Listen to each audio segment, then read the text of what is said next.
Europe 1 Soir Week-end. 19h, 21h, Pascal de la Tour du Pin. Qui sera Premier ministre ? Dans combien de temps ? Les tractations vont bon train, puisqu'Emmanuel Macron, je le disais, a reçu ce matin les socialistes qui ont posé leurs conditions, mais comme tout le monde, tout le monde pose ses conditions à tout. Et là, ce sont les LR. Alors, je me tourne vers vous, Georges Fenech. Oui, je suis LR. Oui, vous, mais c'est pour ça que je me J'ai permets... mes amitiés, toujours, oui. Bah oui, normal. Bon, les LR sont reçus en ce moment donc à l'Élysée. Emmanuel Macron a exclu les extrêmes, parler avec les socialistes et les LR. Bon alors... Que peut-on attendre de ces tractations ? Franchement, que demandent les LR ? Que peuvent demander les LR à Emmanuel Macron en ce moment ? Je crois que la réponse, elle est déjà un peu venue de la bouche de Laurent Wauquiez, si j'ai bien compris, qui a laissé entendre qu'il ne participerait pas à un gouvernement, mais qu'il ne jouerait pas la censure. Voilà, donc c'est un petit peu... Voilà, je soutiens sans soutenir, mais...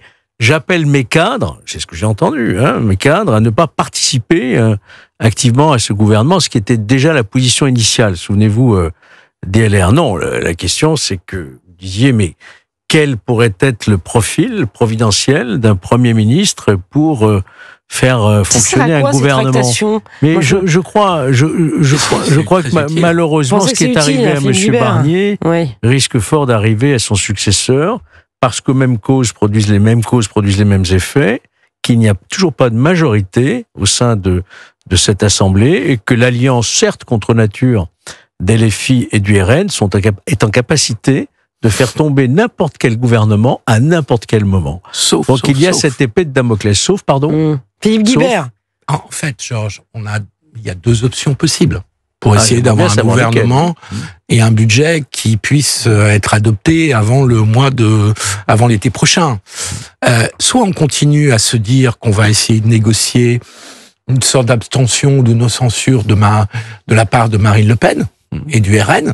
Ça n'a pas très bien marché là au cours de l'automne, puisque ça a abouti à une censure.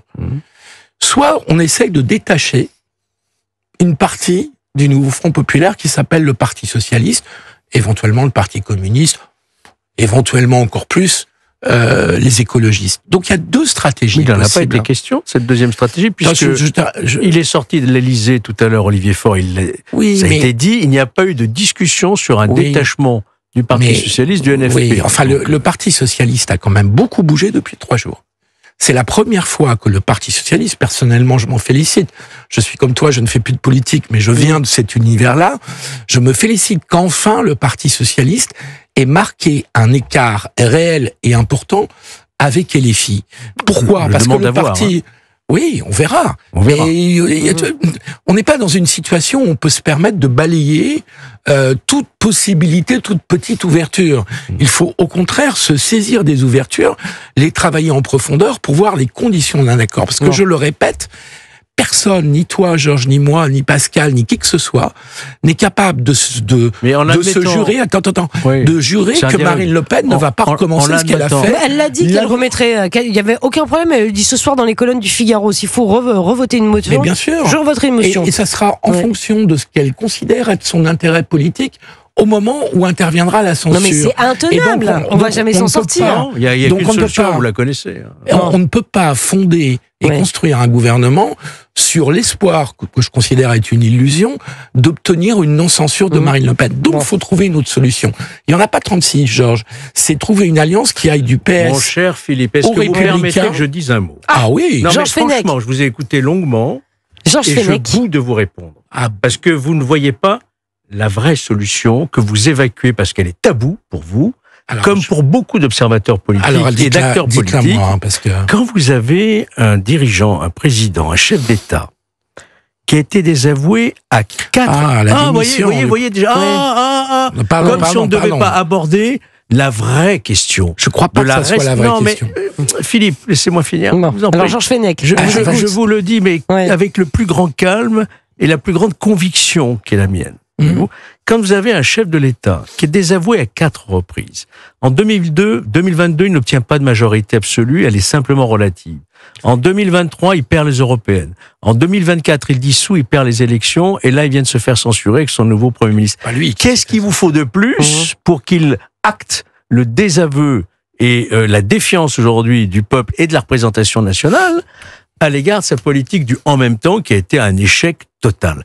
Tant que vous n'aurez pas rebattu les cartes avec une nouvelle élection présidentielle, vous ne risquez pas de remettre le pays à l'endroit. Mais ça, Emmanuel Macron a exclu la démission. Oui, mais ça... D'une part, il l'a exclu. Son mandat ne lui appartient pas. Non. Un petit peu quand même. Oui, mais comment? Un petit peu quand même. Il n'y a pas aucun précédent. Je ne crois pas. Si, je peux vous citer des précédents. Gérald de Gaulle a été désavoué, il est parti. Sous la 4ème République, Alexandre Millerand a été contraint après une grève des gouvernements. C'est-à-dire que personne ne voulait aller gouverner. Mais moi, ça n'a absolument rien à voir avec le président de la République qui a démissionné. Je dis simplement que c'est la seule solution qu'il se retire. Un peu quand même, Georges. Mais moi, je crois que ça ne résoudrait pas la question.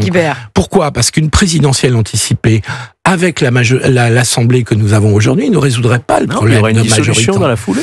Il peut pas y avoir de majorité. Non, Georges, il ne peut pas y avoir de dissolution. Mais Philippe, vous n'avez pas la vérité infuse, pas plus que moi. Il y a un article 12, c'est pas moi qui ai la vérité. Non, c'est l'article 67 qui prévoit, qui dit qu'il ne peut pas y avoir de dissolution dans l'année, mais c'est par le même président. Lorsque vous avez un nouveau président, il dissout. Non, tous les constitutionnalistes contestent. Non, je peux vous citer des constitutionnalistes, des Rousseau, débat sur la Constitution. Benjamin, etc., moi, je peux pas qui vous disent aider. qu'effectivement, l'article 12 est vraiment vous voudriez que les constitutions, les constituants de 1958 aient prévu de figer le pays, de ne pas donner au pays les moyens de fonctionner. S'ils ont écrit explicitement dans l'article 12 qu'une nouvelle dissolution ne doit pas avoir lieu dans l'année qui suit les résultats des législatives suscités par la précédente dissolution, c'est qu'ils n'ont pas voulu qu'il y ait deux dissolutions dans l'année qui suit. Ça suppose que ce soit le même président, mais enfin on ne va pas rentrer dans un débat. Non, c'est nulle part un byzantin. Oui, c'est ça. Mais je ne sais pas byzantin. C'est un débat byzantin. Quand on commence à torturer la Constitution, où est-ce qu'on s'arrête? Restons figés, restons au bord de la route. Il y a une autre Nous avons perdu 5 mois. Vous vous rendez compte que depuis 5 mois, le pays est à l'arrêt. 2 mois pour trouver un Premier ministre, souvenez-vous, et 3 mois de tractation pour un budget qui n'a pas été voté. Pendant ce temps-là, vous avez la guerre un peu partout, vous avez la crise économique, vous avez la dette financière, vous avez tout le monde qui attend, l'hôpital, l'école, etc. Et on ne bouge pas. Et la faute à qui? On est immobile. La faute à celui qui nous a entraînés dans cette situation. La faute à Madame Le Pen, qui a pas posé 4 lignes rouges, qui n'a pas été dans une logique de négociation. Non, mais c'est pas elle qui préside depuis plusieurs années. Là, oui, mais enfin, c'est pas Emmanuel Macron qui a fait le budget. Bien sûr. Madame Le Pen a eu satisfaction sur 3 demandes sur 4, et elle a décidé que parce que la 4e, elle n'avait pas satisfaction, elle censurait. En réalité, elle est socialiste. Attendez, et elle est socialiste. Non, mais d'abord, elle est fille. Mais les socialistes. Oui, les socialistes n'avaient eu pratiquement aucun amendement de repris. Aucun parti. Attendez, ils ont bien voté la motion de censure. Oui. Aucun parti politique, ni à gauche, ni même dans le socle commun qui soutenait Michel Barnier, n'a eu autant de demandes satisfaites que Madame Le Pen. Madame Le Pen a été celle qui a été le plus récompensée pour son poids politique. Et c'est elle qui fait basculer la censure. Donc, on ne peut plus, à mon avis, se reposer sur sa bonne volonté. Je crois qu'elle a fait la démonstration qu'elle faisait passer son intérêt avant l'intérêt du pays. Et donc, il faut trouver une autre solution qui passera par un nouveau mode de scrutin proportionnel et qui passera par une alliance du PS aux Républicains. Sinon, on va droit à la crise. Vous y croyez, ça, une alliance PS-Républicain? Absolument pas, un gouvernement d'alliance. Non, parce que j'ai aussi l'habitude. Moi, j'y suis allé dans l'hémicycle. Pardon, Philippe, vous n'y êtes pas allé. Moi, j'ai fait 3 mandats de député. Oui. Et je peux vous dire de mon expérience qu'il est inimaginable, malheureusement, je le déplore, d'avoir une plateforme de gouvernement entre 2 partis que tout oppose. Même si les valeurs sont communes.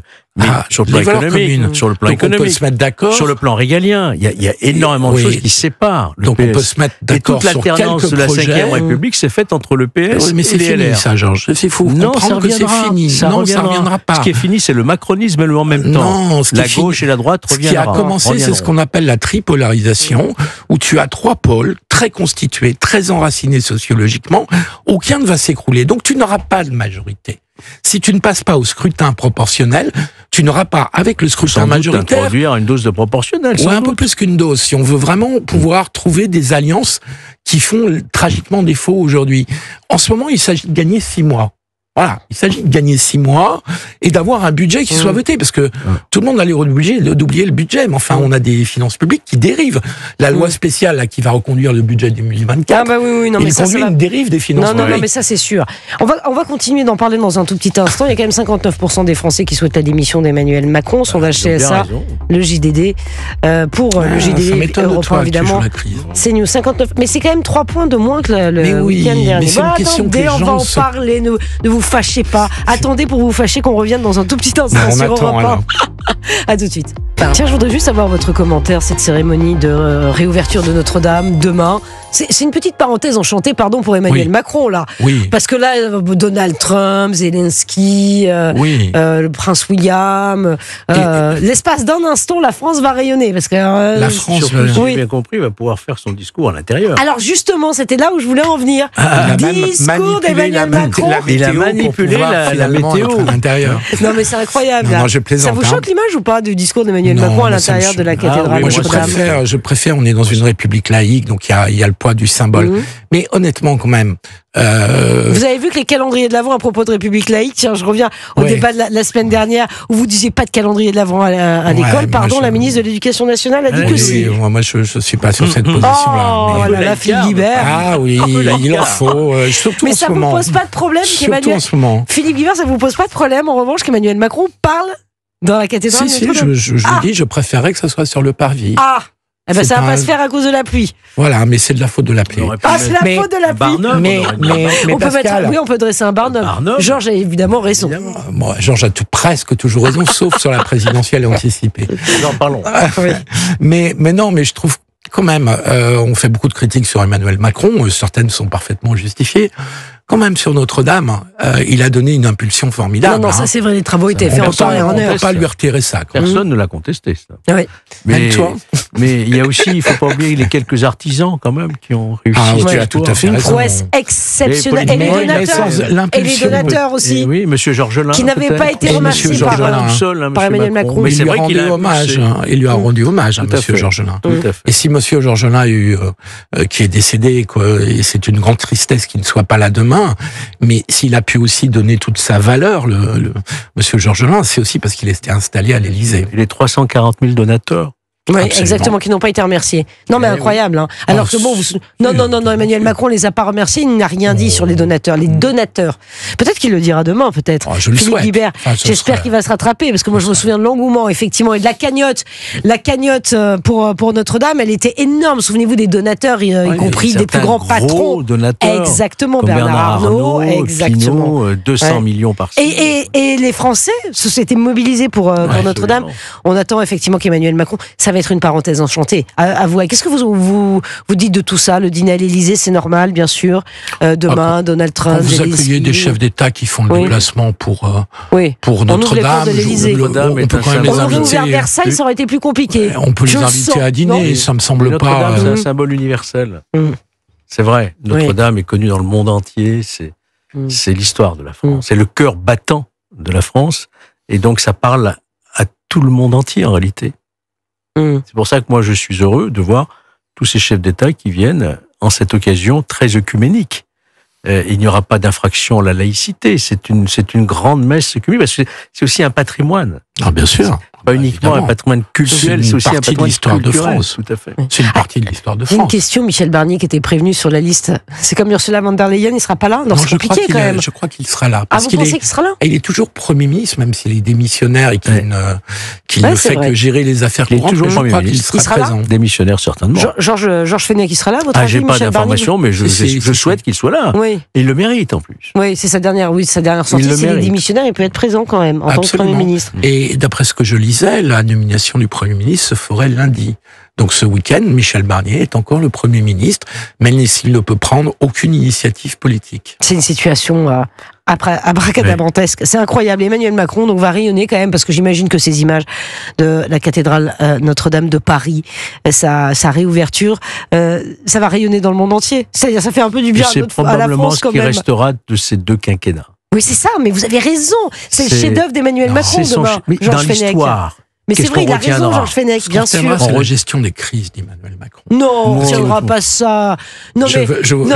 Il vaut mieux pas les retenir, d'ailleurs. Il vaut mieux pas les La retenir. pandémie, hein. on est pas mal tiré. Non, mais dans Donc, 100 ans, dans 200 ans, on retiendra quoi? On dira, voilà, Mais Notre-Dame qui avait brûlé, bien sûr. qui a été reconstruite en 5 ans. Mais Bien dans sûr. 50 ans, on se souviendra que, et à mon avis, c'est pas terminé, que les crises de la globalisation sont venues percuter notre pays comme plein d'autres pays européens et que les chefs les chefs politiques aujourd'hui sont d'abord des gestionnaires de crise. Oui, comme les autres présidents avant Comme lui. les autres. Mais Notre-Dame a traversé toutes les crises. Exactement, absolument. Je suis exactement. d'accord. Notre-Dame a traversé toutes les Parce crises. qu'elle n'est pas uniquement enracinée, elle s'élève aussi vers une spiritualité intemporelle Mhm. qui nous dépasse tous et nos propres destinées, en fait. Mhm. Oui, Exactement. bien sûr.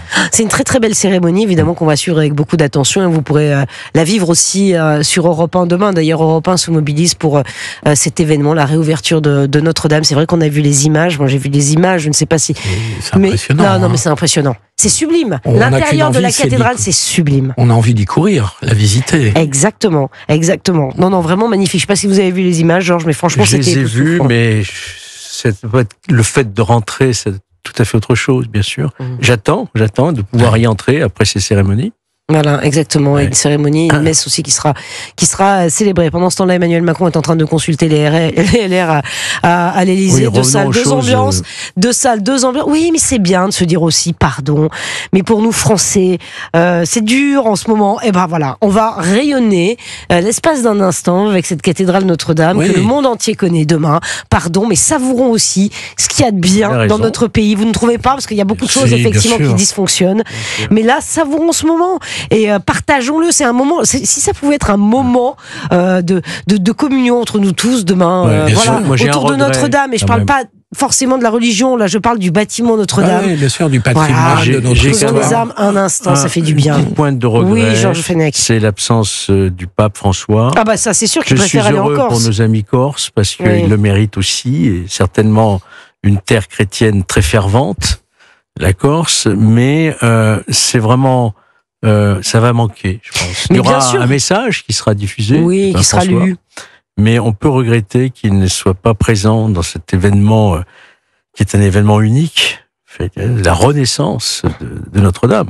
Mais vous Il y a voulez un- expliquer ça, franchement, pourquoi le Il y a pape une ne relation vient-il avec pas? la France qui est très particulière, le pape Mais c'est qui? François, C'est le hein. pape François, on est bien d'accord. Parce que lorsqu'il était venu à Marseille, il avait dit « je viens pas en France, je viens à Marseille ». Ce qui était déjà un peu Et il a particulier. dit la même chose avec la Corse. Et il a dit la même chose avec la Corse. Mais alors, C'est-à-dire qu'il c'est quoi? Il y a vient- un problème avec Emmanuel Macron, le Ben, pape un François? problème je avec crois la pas. politique aussi sociétale, comme l'on dit, l'histoire Mais quel des fins de vie, tout ce Ah, qu'on s'apprête ouais, à pour voter. l'instant, Non, ça ça va. déplaît beaucoup au pape. Oui, La enfin, politique migratoire, il trouve qu'on n'en fait pas oui, assez. mais enfin, le mariage homosexuel aussi, Le mariage déplaisait homosexuel. beaucoup. C'est Ouais. partout en Europe. Hein, Bah oui. le pape, s'il ne va pas dans des pays où des lois sont adoptées avec lesquelles il n'est pas d'accord, il ne doit pas voyager beaucoup. Enfin, je Bah veux si, dire il par voyage là- tout le temps. Enfin, En tout cas, oui. pas beaucoup en Europe et pas en France. La cérémonie des JO aussi, il n'a pas trop apprécié non, le tableau Ouais. de la scène. Oui, Non, mais il l'avait dit. oui. Il en avait parlé, Oui. effectivement. Alors là, Oui, il a été Bon, on lui heurté, pardonne je parce qu'il crois. aime bien la littérature. Il a fait une encyclique là-dessus. C'est ce que je retiendrai de son pontificat. de son pontificat. Mais le fait qu'il ne soit pas là, effectivement, demain, c'est quand même c'est quand même triste. Voilà, c'est un peu triste. Tant mieux pour les amis corses, mais franchement, ça manquera. Enfin, c'est d'ailleurs incompréhensible avec tout l'engouement et aussi de la communauté catholique C'est la cathédrale autour la de. plus importante au monde. Mais oui, mais c'est quand même incroyable ça. Georges Fenech et le pape François pour des raisons. Mais en même temps, c'est une cathédrale Politique. très française parce que c'est quand même un symbole Mhm. du christianisme en France, du catholicisme et du pouvoir, parce qu'il y a toujours eu des moments de rencontre entre le pouvoir à la Temporel libération et de spirituel. Gaulle, oui, entre le temporel et le Ouais. spirituel. Bon. C'est là que ça s'est beaucoup retrouvé, et pas simplement sous la monarchie. De Gaulle à la libération vient devant la cathédrale Notre-Dame. Et, Donc, et demain, pas de séparation entre l'Église et l'État avec le discours d'Emmanuel Macron dans la cathédrale Notre-Dame. il Nous aura aurons eu son l'occasion. discours à l'intérieur. On aura eu. franchement, c'était bien calculé. La Ah recette. ouais, très très fort, très Bien fort. calculé. Évidemment, on suivra ça demain. Merci beaucoup. Il est 20h55. Tout de suite, les enfants d'Europe 1.